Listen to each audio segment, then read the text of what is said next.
Hi guys, Chris here from cmboxing.co.uk. I hope you're all having a great week, but it's Friday, which can only mean one thing. It's time for your weekly news report. There's only one place to start this week, and that is with the news that it's official, it's on, it's happening. The fight between Floyd Mayweather and Conor McGregor will take place in Las Vegas on the 26th of August. Now this is a fight that seems to have been rumbling on for years, with many boxing fans calling it an insult to boxing, including Oscar De La Hoya. But I don't really see where people like Oscar are coming from, or particularly Oscar De La Hoya.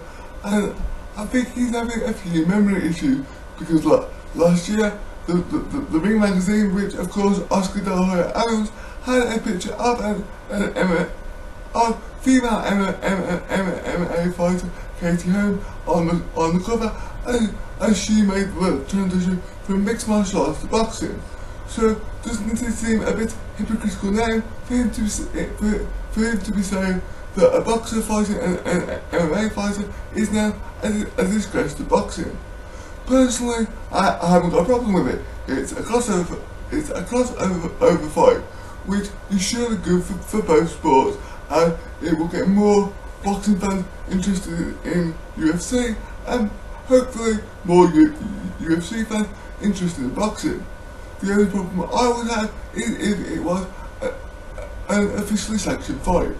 I think the best thing to do with the fight, which hasn't been confirmed yet, it would be to make it an exhibition. So, but it's not an official fight, and both fighters keep their records. So Mayweather will keep his undefeated record in boxing, and Conor McGregor will keep his record in the UFC. But one thing for sure, we are going to have to wait for another 2 months of build-up. And I've got a funny feeling that the build-up could be more exciting than the fight itself. I did write a blog post on this subject a couple of months ago, and I will put the link in the description for you guys to check out. In other news this week, things seem to be going from bad to worse for David Haye, as he was called in front of the British Boxing Board of Control and fined £25,000 for comments he made in the build-up to the Tony Bellew fight. Now you may remember that Haye made a number of derogatory statements against Tony Bellew, including a number of threats on his life, at one point saying that he was going to make his children orphans on fight night. The pair were warned in the build-up to the fight as to their conduct, but on Wednesday, Haye met with the Board of Control, pleaded guilty, and was fined £25,000 and warned as to his future conduct.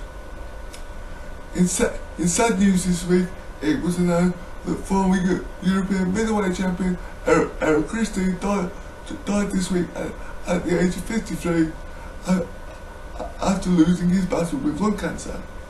Now we'll remember Eric Christie as a great middleweight boxer and a great champion, but what a lot of people don't realise is he was probably one of Britain's most successful amateurs, as he's the only Briton in the history of the sport to win 10 amateur titles.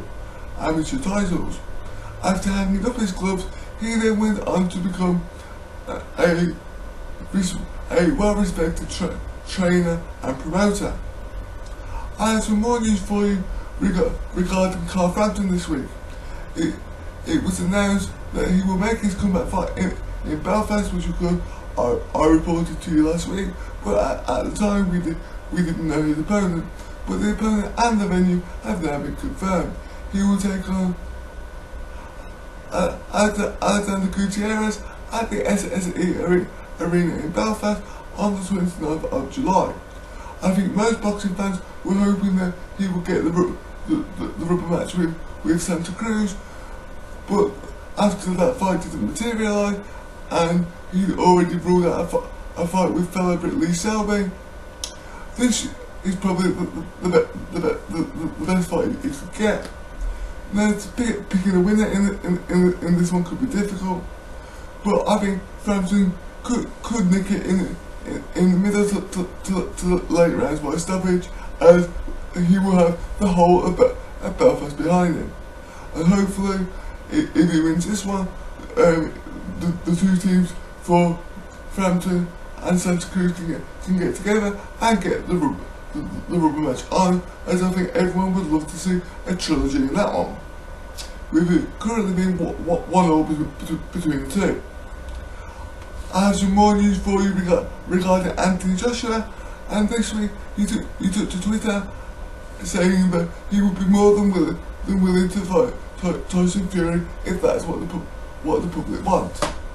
Now, okay, Anthony Joshua is trying to be the people's champion, and I'm sure he will fight whoever the fans want him to. But is that really a good fight for him? Because let's face it, Fury needs Joshua, Joshua doesn't need Fury. Personally, I think the better fight will be between him and Klitschko, rather than him and Fury, because Fury hasn't fought since he beat Klitschko last year, and he's still suffering from a number of out of the ring issues, including allegations of drug abuse and depression. And he still hasn't got his boxing license back. I know he's back in training, but without a boxing license, the fight can't happen.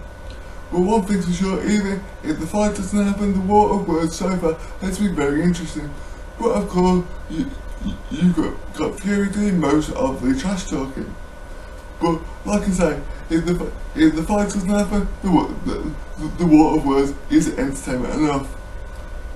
Also this week, it was announced that the British champion Rocky Fielding will take on Jamie Cox in September.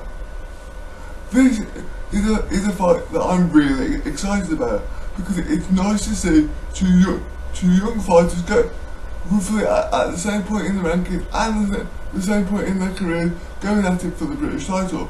It's rare these days that you get these sorts of fights for the British title, so it's good to see a good old-fashioned British title fight.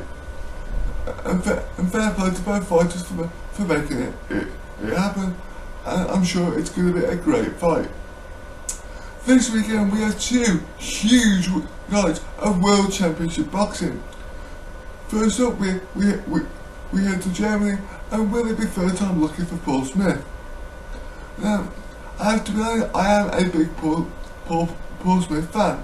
I was in Germany for the first fight with Arthur Abraham, where, in my opinion, and I think most boxing fans' opinion, he won that fight clearly. But then, of course, he lost the rematch, but by unanimous decision. I can't argue with that. And then, of course, he went on to fight Andre Ward and lost that one after missing the weight.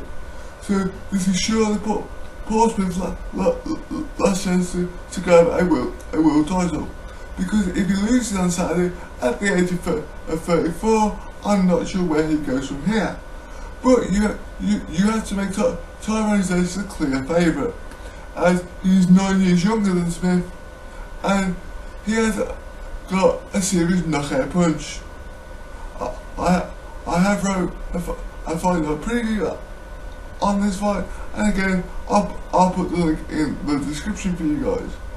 But also on Saturday night, there's a big night of action in Vegas with the rematch that the world wants to see between Andre Ward and Sergey Kovalev.